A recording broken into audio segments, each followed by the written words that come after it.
ready for your punishment, slave. I sometimes scream out, no. When really I mean yes. Yes, yes! And this is why we have the safe word. Until we hear the safe word, we will not stop. She's not a Christian!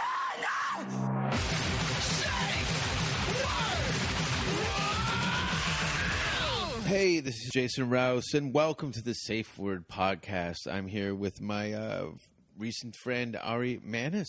Hey, Jason. Thanks for having me here. We're at your house. We're at the Stand Up Talk Studios. Oh, is that what this place is? I've seen a lot of comedians kind of roaming around here, like yeah, free range. Yeah, it's kind of turned into a little bit of a hangout. There's comedians here pretty much at all times, it seems like. It's weird, though. It's like somebody was telling me Doug Stanhope said that he could quit comedy, but he couldn't quit comedians. Yeah. We are kind of a rare breed of society. That in a group outside of the comedy industry, you're like, what do these people have in common? What a mixed bag of just the physicality from destinations and everything in between. Tastes in fucking politics, food, it varies. And yet we just tend to have this fucking sickness. We have this weird bond over our need for attention. It's fucked.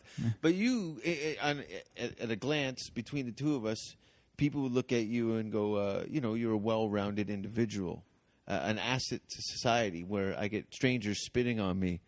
Yet we still enjoy doing the same thing and practicing our craft. It's an odd it's weird kind of thing. Even though we all have that in common, comedians are all so different. Like you said, there's some people that used to be doctors, there's some people that used to work at McDonald's, there's some people that were bums, there's drug addicts. Definitely. There's all sorts of folk. I'm kind of in the middle of that. So when I hear a doctor leaving his practice to do stand-up, it kind of makes me feel like I've made a bit of the right choice too. Yeah. You know what I mean? Somebody that has a successful academic business, an asset to society on a medical profession or something like that, to leave it and hang out with the village idiots is always a cool thing to see. Yeah. Sometimes it doesn't work for people. That's going to be a fucking, because I started from zero, and for somebody to come, like, you know what?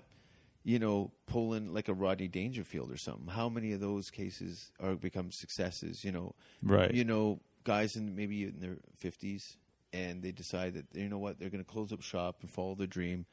The wife hates them, leaves them. The kids are like, you're insane. No, I'm going to go to Hollywood. I'm going to be a star.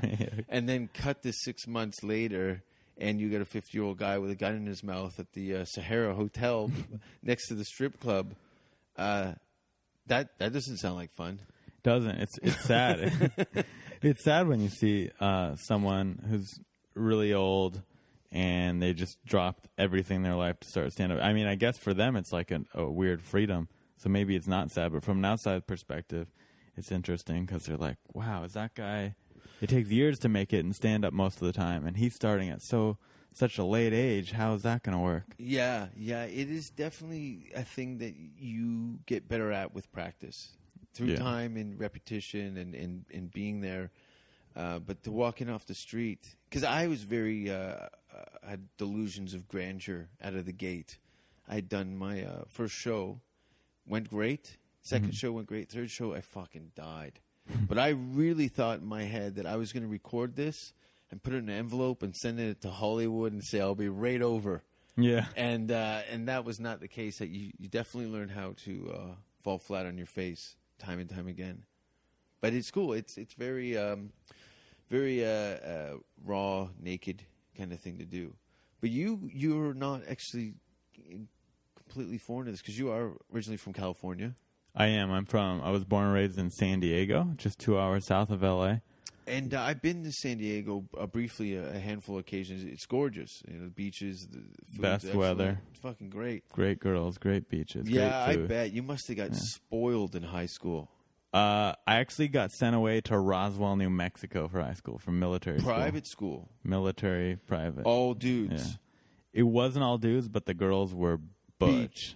Beat, punched out whiskey pigs. Yeah. Kind of girl you fuck with an apple in her mouth. Yeah, exactly. Or the kind of girl you just don't fuck. Well, I can trump that. because I was sent to a school, not because of my academic accolades or what success I've had. It was an all-boys vocational school, one of the two worst and roughest schools in the city. There was a sister school called Albion on the escarpment of the city, but it was all dudes. It was a fucking nightmare. But This was for high school? Yeah, Where you this was got for high school. But did it get militaries are not really known for a lot of compassion. No compassion. There's no love there. It was, but would you say that being at an all-boys high school at the age where you're kind of starting to think about girls a lot more and pursuing girls, did that ruin your game? Like when you got out of high school, did you find it harder to talk to girls or easier? Oh, totally. I had no point of reference. My mother, my aunt, grandma, I never had that. Wasn't in my radar. I was just worrying about surviving the day. Yeah, I feel the same way. And then I was in a very kind of. My friends were skateboarders and BMX and stuff, so it was wasn't a lot of chicks hanging out. But when a girl did come around, it was a lot of just drooling dogs who didn't know how to communicate with the opposite sex. But it took me a while. I was very shy and stuff too, so comedy kind of really just opened it up and I could talk. Comedy was the cure for your shyness? Yeah, I think so. I was always a jackass, but it was all alcohol-fueled idiot shit. And then comedy just kind of gave me more of a purpose with it. I was very lost for a long time. Comedy saved you. Comedy saved my life. That's good. That's a T-shirt. What would the face look like? Like Corky from Life Goes On or something like that? Someone that it didn't really save their life. Yeah, Rocky Dennis. Rocky, I don't even know who that is. You really haven't seen the movie Mask? It's the Mask with Jim Carrey? No. The one with Cher. Nope, haven't seen it. It's one of my favorite comedies. It's Cher. You know Cher? Yeah. She in the movie she plays the mother to a son who has elephantitis on his face, a kind of Elephant Man-esque face to him, and I think he falls in love. And you cry at the end with laughter. It's a sad movie. It's a real, even though it's a comedy. It's fun. It has a realness to it. It's not a comedy. People were like scowling listening to this right now because they know it's anything but hilarious. But it's heartwarming for certain types of people. But I still think there should have been a laugh track for that whole thing. I think it would have been better. You could re-release it. Yeah, Jason I think Rouse it was version. like an early Dumb and Dumber. It was cool. The Jason Rouse version with the laugh track. But how did we get to Rocky Dennis? What were we talking about? Women in your school? You could women. Make a whiskey bottle? It was just butch women, and after that, I don't know how to talk to girls. Anomalies, some specimens there. There was a few pretty girls, and but just harassed relentlessly. Exactly. Imagine how much they got hit on. So I'm not going to be. I'm too nice to just jump in with the guy. They probably turned to the other girls because you guys were so relentlessly. Probably some of the time they were probably turned lesbian. Some of the time they were probably giant whores. Yeah. Or in some of the time they were probably just super defensive. And not. They've been pulling out pepper spray for a while. Yeah. And they should. It was a rough. I guess her point is it was shitty to go to school with a bunch of dudes. It was not my ideal life choice. And the shitty part is I wasn't sent there for anything good. I was sent there because I was a shitty student. So I had to go through 3, maybe 4 Catholic school districts. Now, these were co-ed schools. So I had to deal with the hottest girls in kilts on the bus through the city as all these girls got on. So I had to go through the fucking Satan's basement over there to learn school after I'd just been through a pussy riot of the hottest high school girls I've ever seen in my life. To go in and hang out, get kicked in the balls by a guy with an Iron Maiden shirt. No thanks. It fucking licked.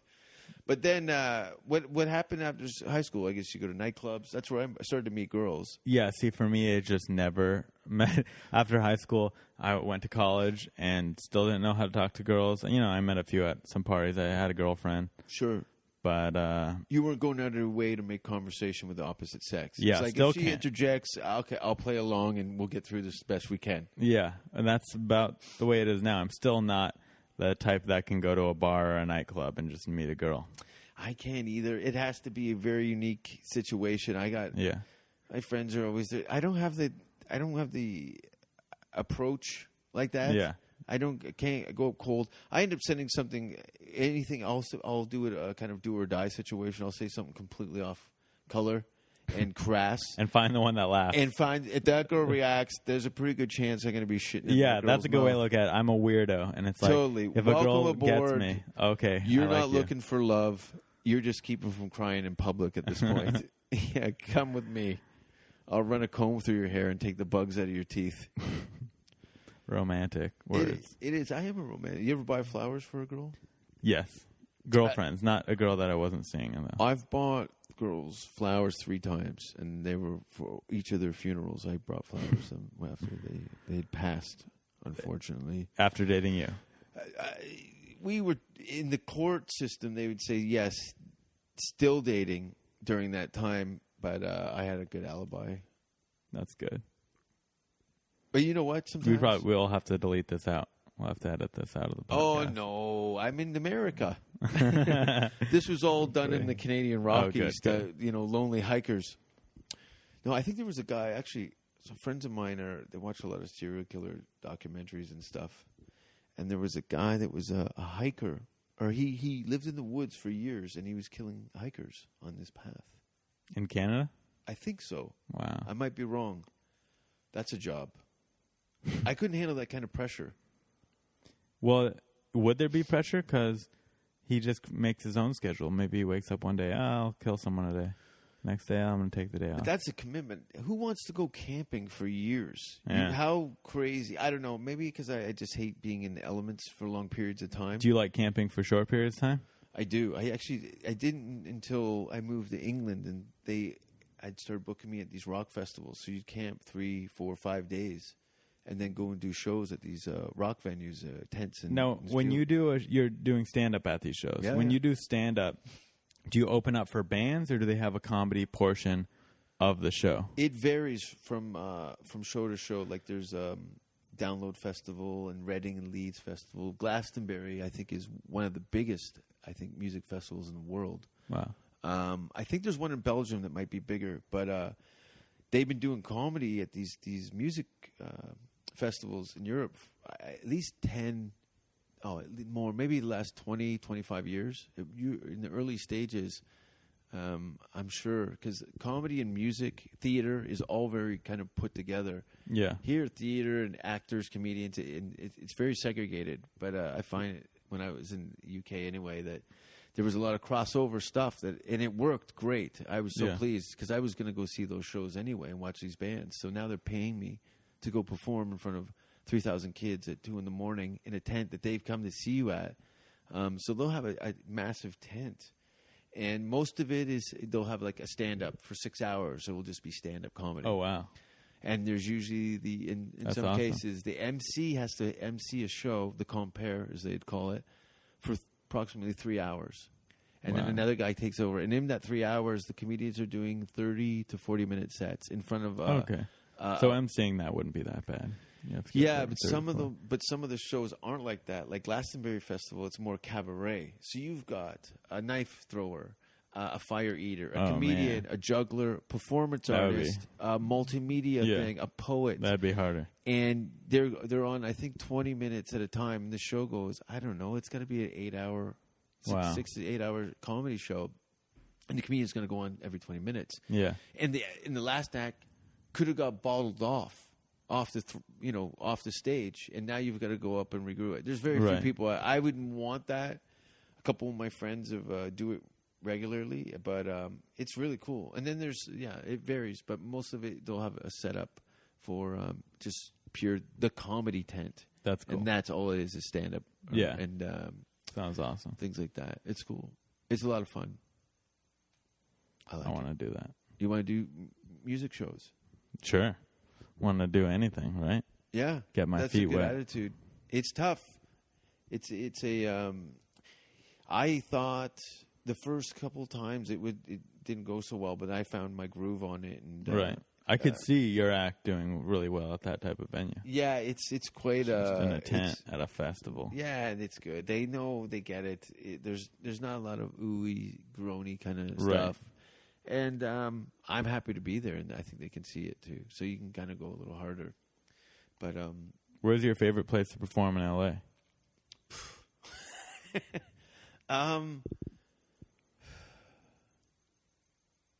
I don't know yet.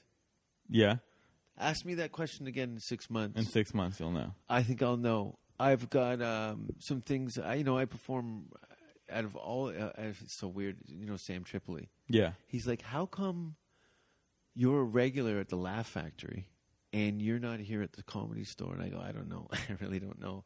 Because Jamie runs a very kind of strict regimen of what he likes. And yeah. At a glance, what I do is not really what you would think he would enjoy. Yeah, I didn't even know you were regular at the Laugh Factory. Oh, yeah.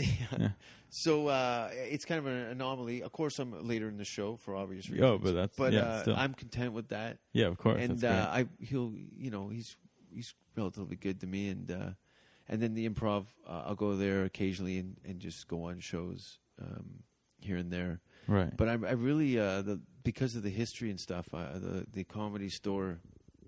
Yeah, that place is awesome. Might be where I find my legs, because right now I feel like everything's very slippery, and I haven't really grabbed onto it yet. Yeah, as far as a home base, because I don't really see. I like doing Jay's show, the parlor, the parlor, and that's cool. It's not necessarily my audience, but they're cool enough, and but they can be a little uppity. I get the women there are fucking cunts, for the record. They're hot cunts. They're hot cunts, and I'm like, and I fuck them, really, because you see the guys. I know you went up a couple days ago at the parlor. Yeah, but I didn't actually catch your set. No, were there any cunts in that show? Is that why you say that? Yeah, there's always some cunts. Yeah. And that's the problem, but it's not. I get it. I understand. Look where it is in the city, what day of the week is, what kind of environment it is. That's the audience who's going to frequent like that, and they're gorgeous. Yeah. They're beautiful girls, beautiful girls, and they know it. But there's been so much. I think guys are partly to blame because their sex appeal has become so much a commodity for them as a person and their values. Right. Pussy sells shit in Hollywood, in general, and they've been bombarded with trying to keep dicks away from their mouth so much that they're a little sour when they hear something in a sexual context or anything that might be off color. They've been dealing with that because of the way they look. Is my backstory, my point of view on it. I don't know. So I'm not completely angry at them, but I try and get them to loosen up and come aboard. Right. I know that they're in their gut. I'm trying to, but I don't have a lot of time to warm them up to me, so I kind of just spank them for a bit, shake them around. A friend of mine, he goes, you know what your comedy's like? He's like, it's like being strangled and having your asshole fingered at the same time. He goes, you're confused and uncomfortable all at the same time. That's funny. Strangled and asshole fingered. But these beautiful girls, and I think they're indirectly in the business. Probably, I'm assuming actors that bartend. Most of them in there, you think? Yeah, that makes sense. If I were to judge them. Because it is a weekday. They're not working. They probably work Fridays and Saturdays. This is their industry night. They're probably all banging some producer. I hope so. Someone that's higher up. Spread the love. Yeah. It is hard. I've had a horrendous time trying to meet girls in the city. Yeah. You're seeing someone now, though, right? I am seeing somebody now. That's good. Good for you. Lucky guy. I don't know how this is all going to unfold. I've had some bad luck. But we'll see what happens. Yeah, are you the type of guy that is looking for love, or you're just looking for? No, I'm looking for a partner partner that I can love, because I've been in it for love, and it's the bottom's dropped out of it on me. So yeah, fuck that. Yeah, I want a chick that can fucking roll with me and just got her business together. You know what I mean, and that doesn't mind when you go to Canada for. That's an issue. I've met some amazing women that if I was in a different job title, we probably would have been married with children. But who wants to be in a relationship with somebody who's away? You know, and I've slowed down. I cut my touring in probably about 60% of it from previous 13 years, and but I've tried. You know, and it's who wants to be with the guy who's away so much? You know, It's like a part-time relationship, and people get lonely and all that other shit. So, but it'd be cool. That'd be cool. One day. I'm picky. I'm already. I'll be 42 in December, and I've never been married, never had any kids. But that's cool good with at that. least that you're smart enough to know. Okay, I'm not going to get married because then we'll end in divorce. You know, I've seen it through my own family and other families. Is an observation or a study of people, and I know what it takes to make a good family, and what and who wants to have a father that's never there. That's bullshit. No one. No, No one that's wants bullshit. it. I don't want someone else raising my kids because I've got money or something like that either. It's bullshit. So, if I'm going to plant a seed, I'm going to make it grow, opposed to peeing on it. That's the way to do it. Or unless you're in Holland, they're cutting down everything there. The marijuana laws and stuff. I think they're going to go to cards and stuff so that only locals can smoke. Tourists are being I heard that excluded. in Amsterdam. Yeah, it's Yeah, terrible. they're going to lose all that tourism. That's crazy. It's I think they're just fed not up. Gonna be I Amsterdam really think anymore. they're just fed up with just fucking drunk, drugged out fucking idiots. Right. They're tired of babysitting. Right. People go there and tourists. just Yeah. go nuts. They destroy it. It's like Vegas, except at least it's worse than Vegas. I mean, in terms of people get even more fucked up. Yeah. Because they don't think they serious. should see. The problem is people came somebody pissed in the punch bowl, and they've dealt with probably multiple deaths and just from tourists being stupid idiots. Yeah. And because the police aren't around that much. Right. Like in the red light district, it's not like heavy with cops. In Vegas, cop. Yeah. Get off the road. Fuck you. Who are you? What do you come? Right. It's They're strict. on it. You stumble around, and the police. There's big business going down there, so they pay for it. It's almost like a military presence. Yeah. And in Holland, you don't really see that. There are cops available, and they're not like hiding from the area, but they're not so much policing the environment. Yeah. And but the toughest audience is no doubt in the world. I think the Dutch. Really? Yeah. So that's your least favorite place to perform at? I did a show there at the Lowlands Festival. I think in 2007. It was a rock festival, and actually Tool played, and I got a comic. Hello. There we go.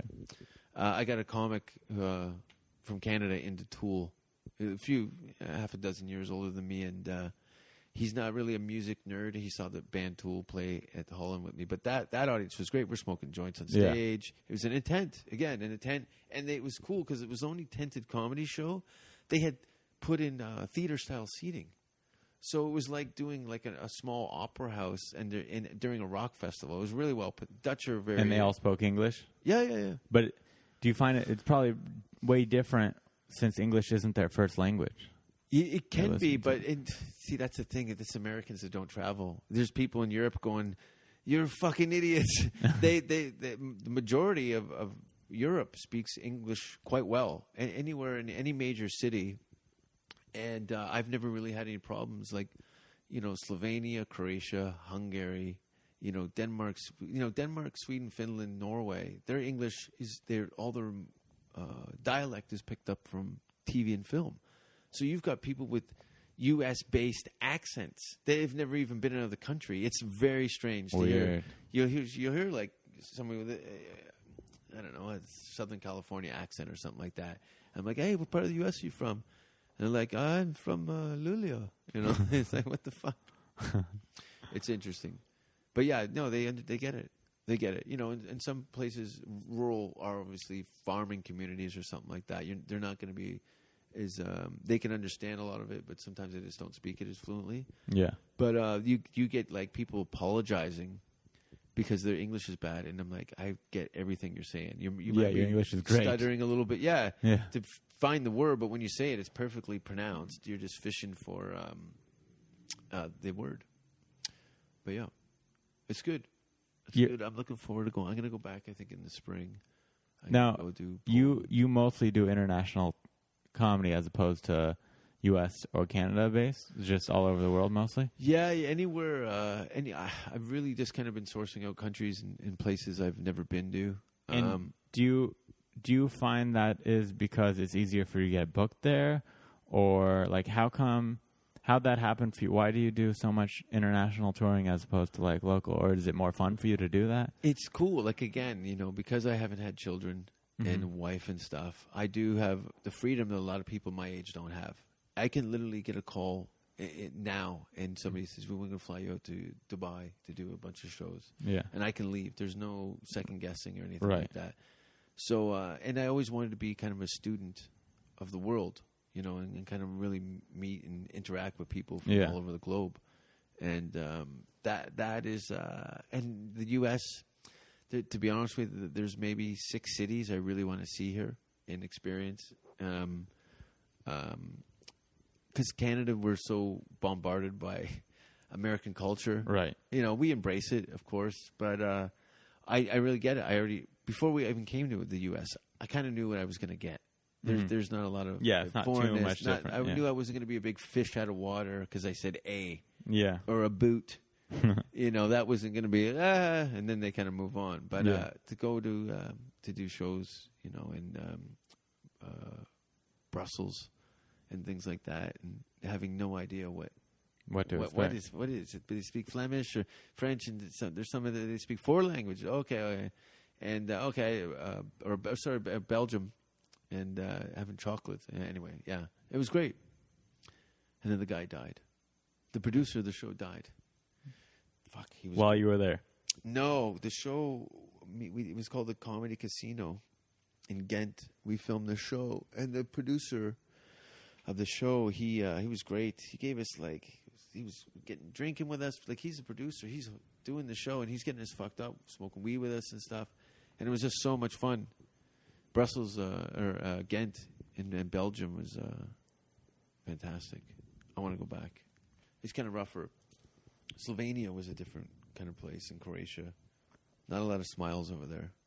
So when you go and get these international gigs, or for example, in Ghent where the guy who booked you before died, do you just contact the new guy and you're like, hey, I used to go there all the time, but the guy died. Can you book me now? I haven't been back there yet, but the other bookers, no one's died. So I keep in contact. Some people will have me back. And a lot of it is Google, English, comedy, stand-up, and the country. Yeah. And then creating a relationship with the local comedy community through friends that have been there or people that just want to flat out book me because of what they've seen online. Right. A lot of referrals. You've been in it 18 years. But the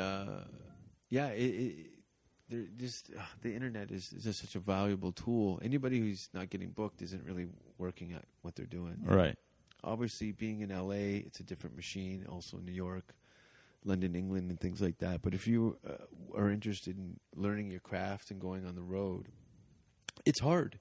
It's definitely hard, especially as a newcomer. Having experience and some bullshit credits or something like that, it always helps kind of perpetuate you getting booked. But for the most part, it's just being persistent and looking at it. But what advice would you have for someone like me? Because you're you're a kind of unique I'm a year in. thing. You've only been doing comedy a year. This is probably one of the worst places to learn how to do comedy. Right. I'm sure you've heard that before. Yeah. It's not a real place. It's not a real point of reference for people in the rest of the world. I've heard mixed things on it. It's not impossible. I've heard mixed things on it. It's like, because there are some good, great comedians that have come from LA, and people are like, it sucks because you don't get real audiences. You're performing most of the times for other comics or this especially Hollywood at the crowd. amateur level. Right. Like, there's no middle class comedy scene here. It's these dirt road fucking coffee house bullshit bars. The bartenders talking. The TVs are still on. The These mic's terrible not working. gigs. Or the Laugh Factory, or the Improv, or the Comedy exactly. Store. Exactly. There's not much in between. There's 6 comics or 6 venues in between the bullshit, and then nothing else. And then you've got 3,000 comedians in the city, mate. Yeah, off the top of my head. But then on the other hand, and then actors trying to get that's the worst. The people are like, I think I'm going to try stand-up this week. Just so I could. I'm going to do this bringer show so I could add it to my resume that I'm a comedian. Ugh. Oh yeah, I'm a comedian. I get up once a month. Yeah, I'm a comedian. No. Go and tour in the interior of British Columbia in February during a snowstorm, and you're driving. There's a cliff, on the other side. In the roads, there's you're driving through avalanche tunnels to go bomb in front of a bunch of fucking inbred retards. But the back money's going to get the gas money and the food to get you to the next gig. It's fucking retarded. Yeah, that sounds real comedy right there. But then I hear the other argument is that there's lots of stage time as far as mics, and it's so hard that if you can get people to laugh at these shitty lower level gigs in LA, Sure. then it's like, oh, you get to these big rooms and they're easy. The thing is, But I kind of think you need real people. you not only need real people, you want to be with people on a show, and you're like, I got to follow that guy. I better get my fucking shit together. Yeah. And at that level, I've only gone to, I don't know how many these open mics here and there. I go Sporadically. Yeah, and it's fucking terrible. Yeah. It's really bad, and their friends are dying in the back, and I'm like, this is not helping the whole scene. You're poisoning it with your disingenuine response. All right. By if you're the only asshole laughing in the club, you're the only asshole in the club. Yeah. Pricks. Yeah, luckily, as far as like stage time goes, I lucked out. I lucked out here just because like I help out with so many clubs and stuff like that I get good stage. I've been getting good stage time. Great. But then at the same time, the most you get is 10 minutes. You're an asset to the scene. Regardless of your lack of experience and talent, you're contributing your time and skills, and people will gravitate you towards that and push you to the front because you're doing the right thing. And that's a lot of people can't get. They rather stomp their feet and complain rather than get in the game and start playing. Because this is all part of it. It's all part of it. But that's great.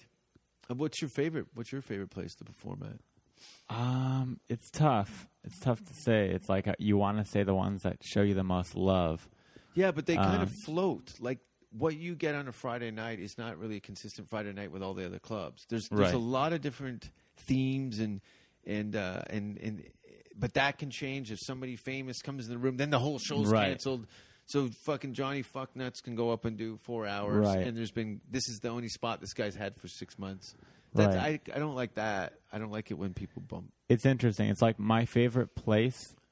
It's like I have the places that I think would be my favorite place, kind of like you were like, I think I would like the Comedy Store the best. Yeah. But I'm not in at the Comedy Store yet. It's I hang out at the Comedy Store the most, but yeah, I still do their open mic. And then it's like the Ice House. I do shows at.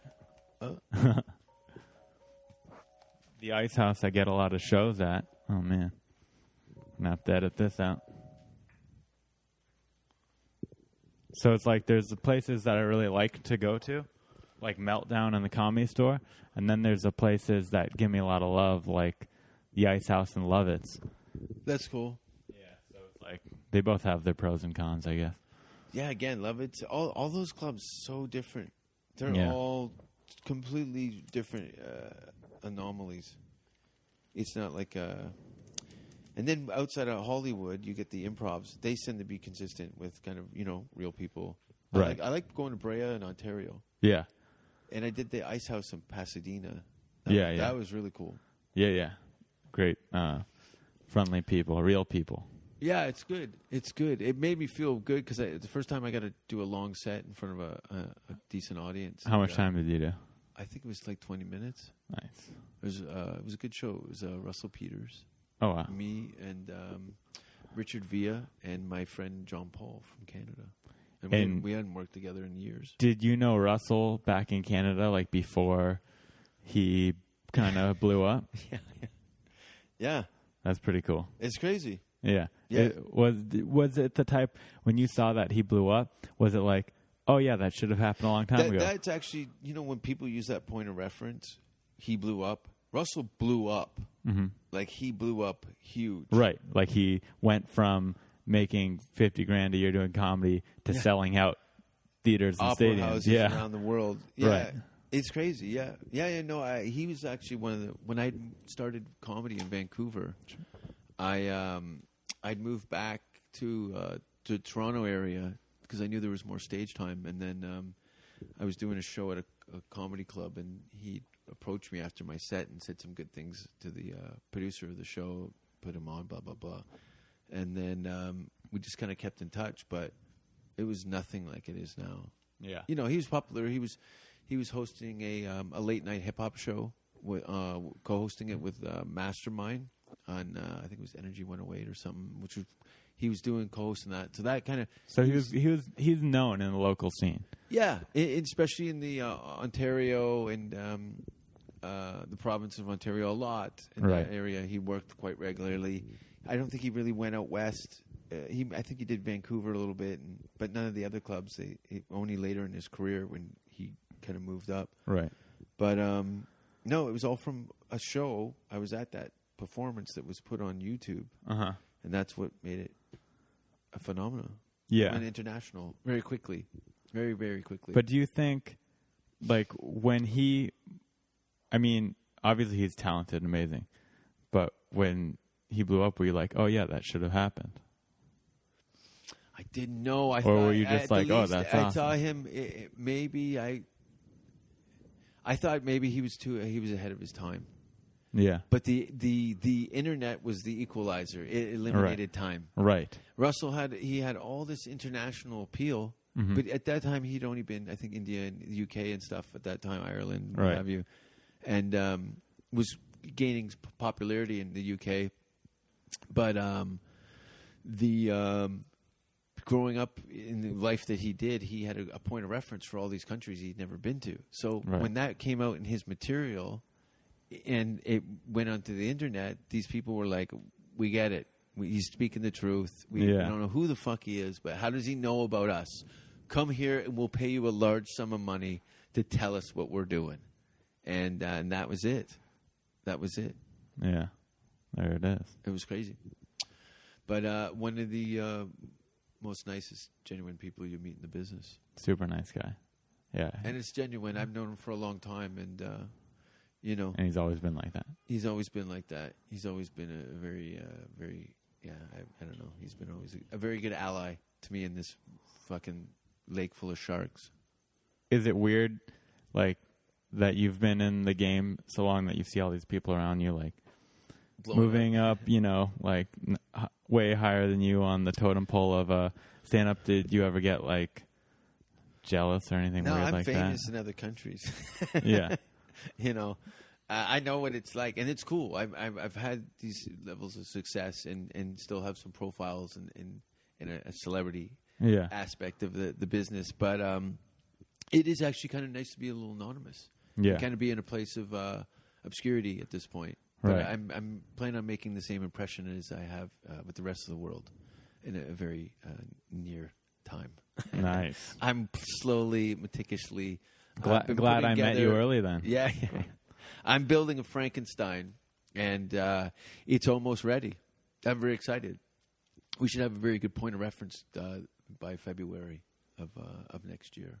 Of 2014. Yeah. So how long have you been in LA now? Like permanently? I know you pop in. December.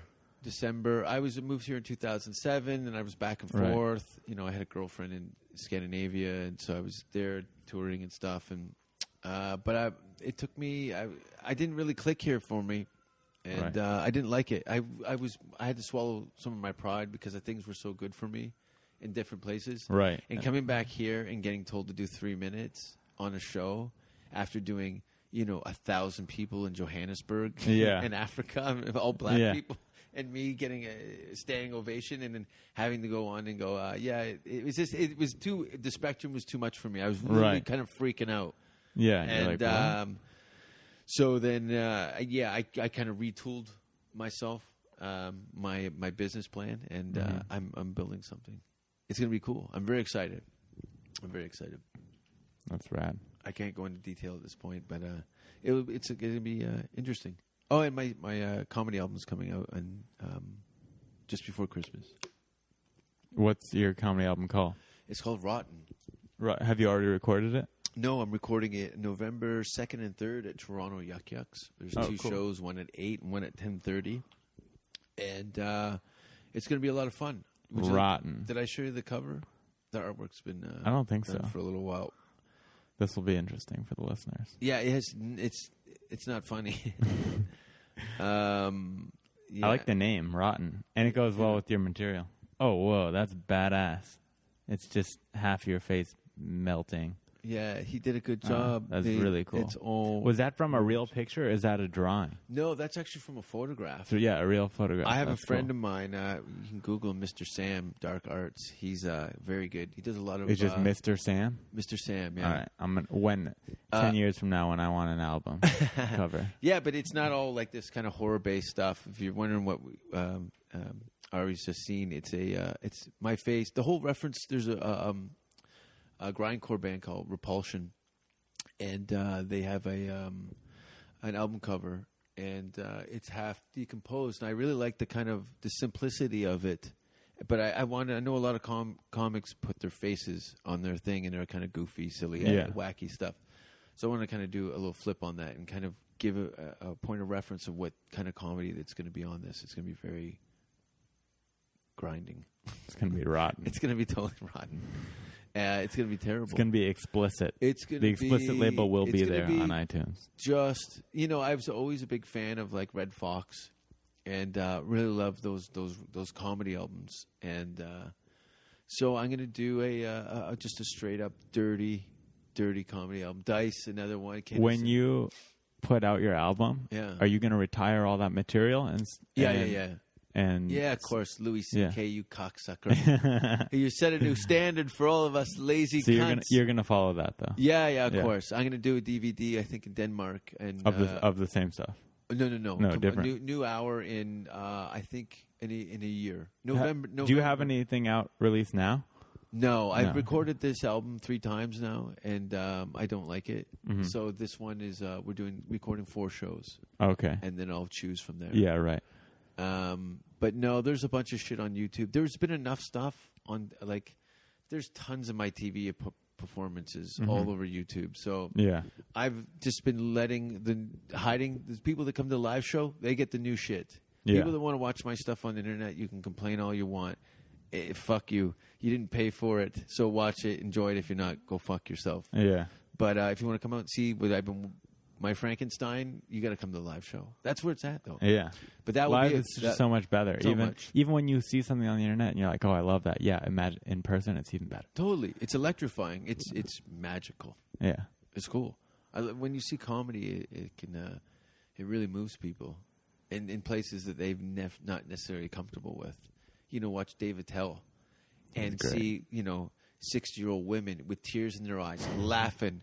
And it's not even directed at him. Some of the most filthiest, well-crafted, magical. That, and they have no point. They don't know each other or anything. To move people like that's always good. I like that. Or when they cry and sadness.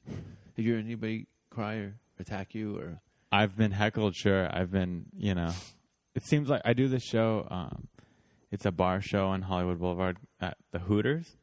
Ah, okay. And we get a very wide range of audience because we just bark in people off the street. Tourists and stuff. And so some nights, the great audiences there to laugh. And then some nights they're like... Cuckoo's Nest. Make me laugh. Or you'll get drunk people. Or you'll get, gangsters. Or all kinds of people. So Hollywood Boulevard people. So anybody who's listening to this hasn't been to a Hollywood Boulevard. It's Satan's asshole. It's so weird too because you think I'm gonna go to Los Angeles, right? One of the biggest cities. Like when you think of America, you think of the Hollywood sign. Sure. It's like just one of those monumental places of America. You go to Hollywood Boulevard, one of the most famous places, the stars, and you think, oh, this place is going to be nice. It's full of trash, homeless people, crazy, insane people. And you're like, wow, this is what's represented. People come here from all over the world thinking, I'm going to go to Hollywood Boulevard. And they're like, this is America? Yeah, they think it's going to be the best of the best. Yeah. It's really bad. The stores are nice, but the when you have to go in with the common folk, it's Lord of the Rings in a hurry. Yeah. Cracked out Spider-Man, fucking somebody dirty, homeless. There's this guy who walks up and down Hollywood Boulevard for hours who has no arms and he doesn't wear shoes, and he's just covered in dirt. He's a homeless guy, and he's just disgusting and covered in dirt. That's and it's ballsy, having no arms and living on the street. Living on the street with and doesn't wear any shoes or socks, so his whole legs are just covered in dirt and grime, Jesus. and he just looks like, how is that guy even alive right now? And you walk by and he smells, and you can't even get near him, and it's just like, this is Hollywood. This is what people come to see. I was living in Echo Park, and there was some stairs that went down from the bridge down to the street, and there was a stairwell that goes up there near the Echoplex. And because of where it's situated, it doesn't get obviously any rain because of the weather, but it doesn't get cleaned. And people have been shitting and pissing and puking on there. There's like dirty bandages, needles, human shit, all this stuff. I come down the stairs. There's one guy, just no shoes on, dirty. His head is right beside the shit. And I'm like, I have nothing to complain about. Yeah. That as a point of reference, I have somebody, man, my life, this, that. I go, I saw a guy sleep with his head, use a turd as a pillow. That's a good way to look at it. You having a bad day? You don't have to use a turd as a pillow. You don't have to use that. That's going to be my one-man show. You don't have to use a turd as a pillow. Quit your crying. Quit your crying. I don't know. Have you ever done a one-man show? What would you... No, I haven't. But what would you say, like, is a one-man show different than just doing, like, an hour of stand-up by yourself? It's just more of a show? Like, That's funny you mentioned that. What's the difference between a one-man show and headlining? There is a difference. It varies from festival to festival, you know. I think 2007, I did the Edinburgh Fringe Festival in Scotland. Biggest, if not the biggest fringe festival in the world. Mm-hmm. And I went in there with my comedy club, my 60-minute stand-up set. Yeah. And I was rudely awakened by audiences of 6 to 60 in a room that held 120 for almost a month. And from observing the other stuff that was going on, a lot of people it was more autobiographical. How do you say it? About themselves. Uh-huh. It's autobiographical. That's what the word is. I still can't say that word. It's like 3 times now I've tried to say that. And more of a kind of a 60-minute pitch about their own show. So it's not necessarily jokes. Like, it's more like stories. And it's kind of what Hollywood wants. Instead of 6 minutes, they want it in 60 minutes. So they go, you get the managers and agents will give you bullshit shit like, do 6 minutes about yourself. We want to sell a sitcom or something. They want a 6-minute synopsis of who you are and your parents or point of reference or blah, blah, blah. Right. But they want to see something genuine, creative, well-crafted for 60 minutes. And with tons more, you're definitely under a much stronger magnification of ridicule and so it's still stand-up accolades. But it's still stand-up, but it's less jokes about other things and more it's just about your life. It could be other things. Some people do like PowerPoint presentations and visual stuff, and it varies. But it's usually about 60 minutes. Outside a comedy club, Like, are you still supposed to get a laugh every minute? Not necessarily. Yeah. Sometimes it can be a very tragic story that goes on for minutes, hour, whatever, and ends with a big joyful laugh. But, it's up to you. It's kind of like they want to see all your tools, and how you sharpen them and how you use them. That's all that they're interested about, on how well skilled you are in your craft. And that's cool though. You still do those? No, I won't go back to that. It costs like $25,000. What do you mean? To go do it? You have to pay. Oh, you pay to do those? Yeah. And the purpose, like the reason why people pay is to get seen. Yeah. To seen, it's exposure. Damn. Yeah, it's big. You got to rent a house for a month. You got to rent a venue, advertising, food, work you're not getting, extracurricular activities. All that stuff adds up very quickly, and you got to think it's in British pounds. So I don't know what the dollar is to the pound right now. Not good. But yeah, I was double when I had gone over. So I lost half of my savings just going through currency exchange. Yeah, it was crazy. I can't remember how many thousands of dollars I pushed. I think it was about $3,000, and then they hand me like But in your head, you're like, maybe this will get me my big break. what, the Fringe Festival? Right. I That's why you do it, right? I was kind of I was asked to do it. I didn't really know it existed. I heard about it here and there, but I never really looked at it as like I've a heard of stepping it. stone. And the management company was signed to said, you're going to do the Fringe. And I'm like, what's the Fringe? Oh, you got to put together a show, blah, blah, blah. I'd never really been there or seen anything. I like it. So it was a bit of a shock. But it was cool. It's go on their website and just look at their past people. Everybody has done it. Everybody's done it. Everybody. And some people had great success. Some people lost their dreams, Wow. But it's good practice if you can get in, especially if you're not willing to go on the road for long periods of time.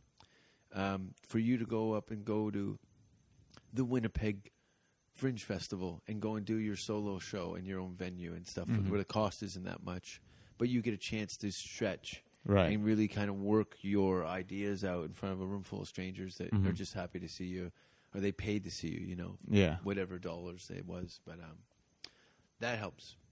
Longer periods of time. Yeah. Sprinting is good. You can become a very good sprinter in Hollywood, but you need you're forced to. But to be a more well-rounded performer, because eventually, if you become a successful sprinter, they're going to want you to see the rest of it. Yeah. And if you got a great 6 minutes and you got to do a 40, 50-minute set, that's a lot of time to fill when people paid for a babysitter, gas, food, tickets, drinks, and stuff. They got a lot of money invested in how good you are. Right. So you see that happen with some people that get famous too soon from television. Too soon, or they get famous and they jump to headlining as opposed to just totally focusing on improving. Yeah, some people rise to the occasion. Some people go, okay, well, I got to hit the books and build that hour. Yeah. It's not impossible. No. But a lot of people are just not conditioned for that kind of workload all of a sudden, and the pressure. It's we've baked. I'm doing this cleanse, man. I'm like, I think I'm 4 days in now with no food.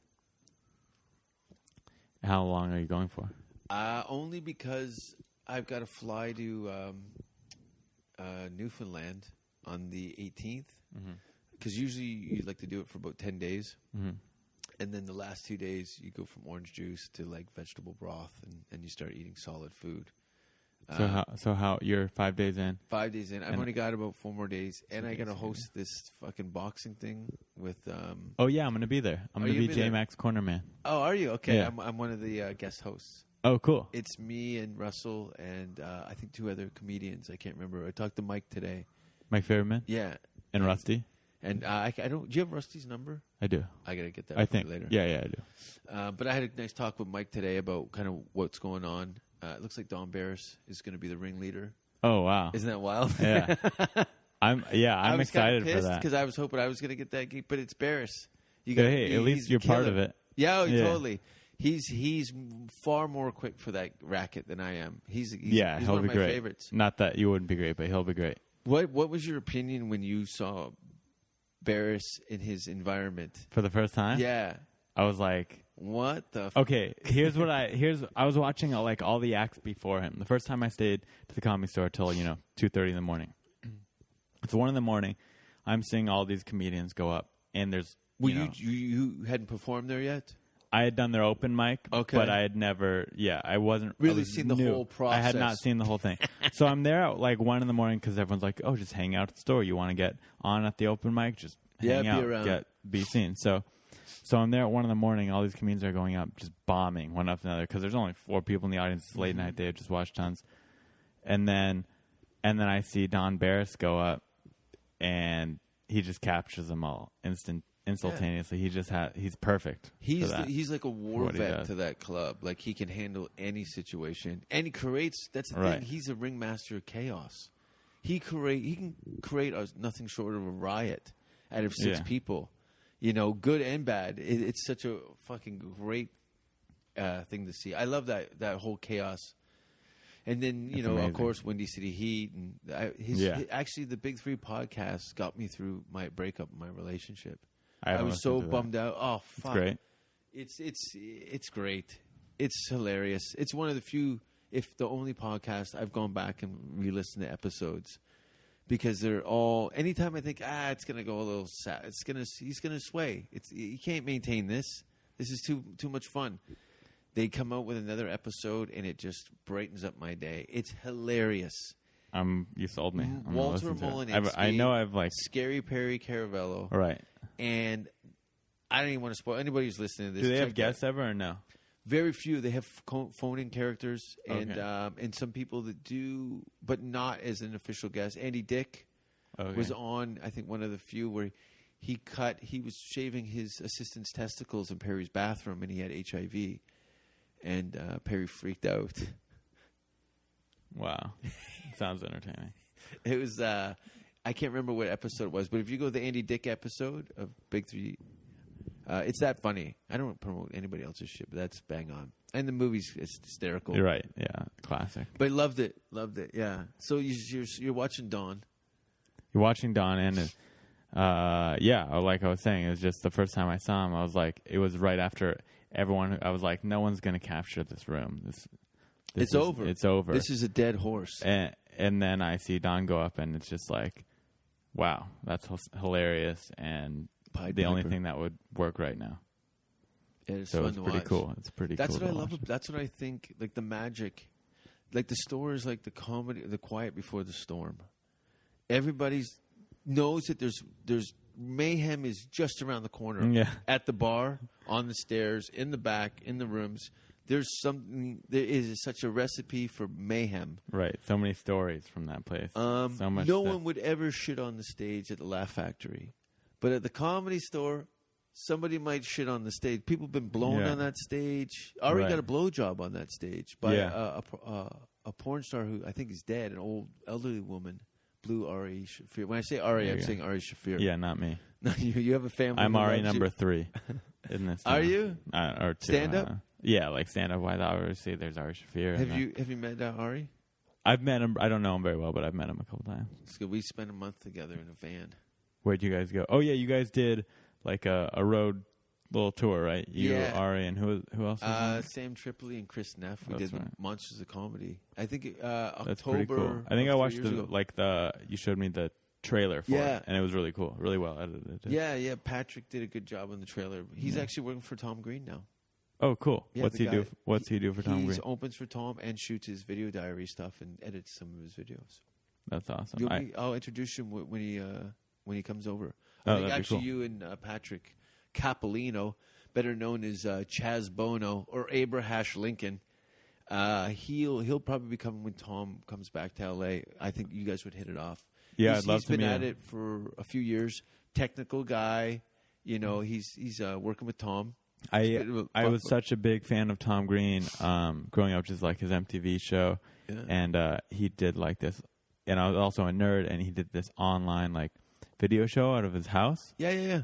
And that was so cool to me because no one else was doing. Like now, everyone does an online video show out of their house, but when he did it, I had not heard of anyone else doing that. No. And he made it all professional looking, and he had all these famous people coming over watching, and I would always watch, and I would like be active on his message board. I was like a big cool. Tom Green So you've nerd. never met him? I've never met him. Oh, well, we'll definitely because him and Harland and Harlan's we go so for drinks, hilarious. and those guys. He's probably one of my favorite stand-up comedians. Really? To watch. Oh, Harlan. good. Yeah, I Both haven't met him Canadians. either. Yeah, both Canadian and so killers. funny. Tom I was a little skeptical when he was making his way into stand-up, but he's put together a fantastic stand-up show. He's a proper stand-up comic. Yeah, he seems like he's worked really hard and he's on the crafted road a great and show, and he's traveling. I saw him at the Parlor one time, and I was gonna go. Yeah, I was there. I brought him down. I wanted to just like meet him, but he was talking to a lady, so I didn't bother. Yeah. You'll definitely meet him. He's a good guy. We had it was interesting. So I'll show you the video. I can't post it, but I'll show you in private.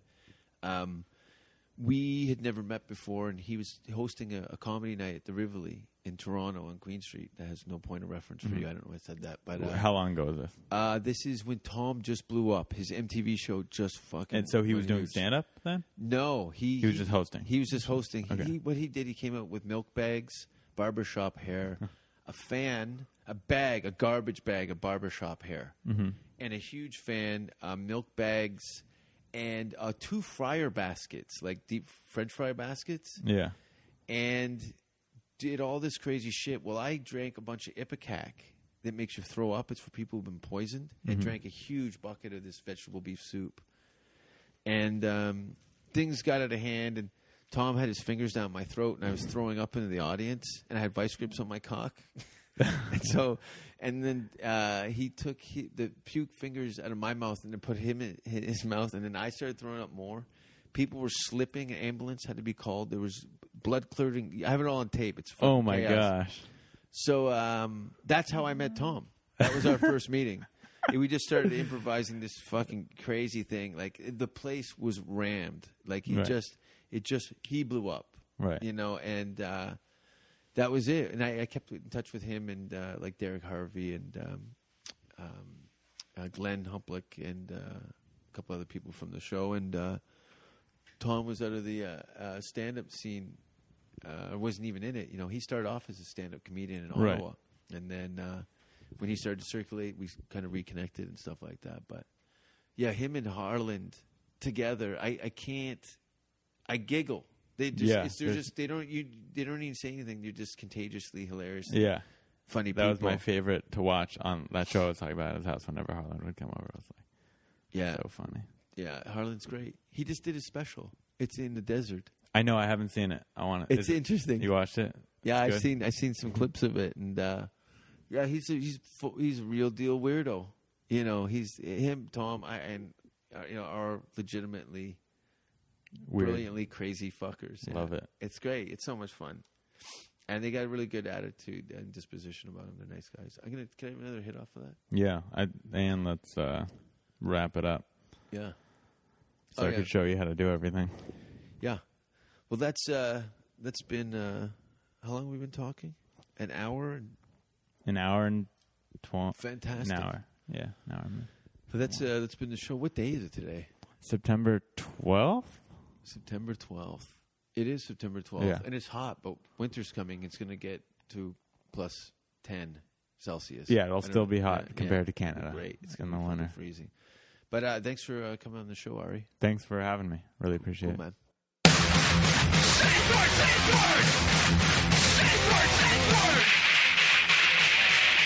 Don't kiss me on the mouth. Don't ask if you're hurting me. And if you hear the safe word, stop what you're doing immediately. Do you have pantyhose?